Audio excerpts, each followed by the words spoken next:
మనకు అసలు ఐడియా లేదు.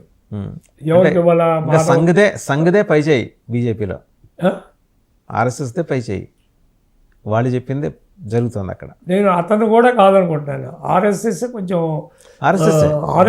కొంచెం జూలు వెలుస్తుంది అనుకుంటాం. ఇంతకాలం ఏంటంటే మోడీ గారి దెబ్బకి కొంచెం సైడ్ అయిందని చెప్తున్నారు. సైడ్ లైన్ కాదు, కొంచెం తక్కువ సెకండ్ ఫిడిల్గా ఉన్నారు. ఇవాళ it has taken his own place. Hopefully it is good for the country. అంటే మరీ ఏకపక్షంగా కాకుండా కొంచెం డెమోక్రటిక్గా. ఏకపక్షం కాదు, ఇప్పుడు with all its drawbacks, RSS అనేది it is not anti India, for India. సరే, వాళ్ళ ఓన్ సిద్ధాంతాల ప్రకారం వాళ్ళు పోతున్నారు.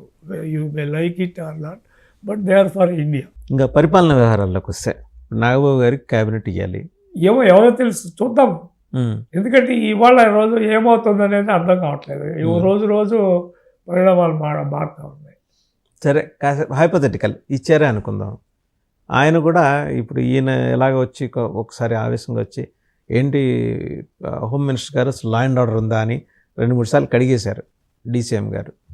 పాపం ఆవిడేం చేస్తుంది? లా అండ్ ఆర్డర్ ఆవిడ చేతిలో లేదు కదా. లా అండ్ ఆర్డర్ మినహా హోమ్ మినిస్టర్ ఆవిడ చేతిలో ఉంది. ఆవిడ ఏం చేయగలరు?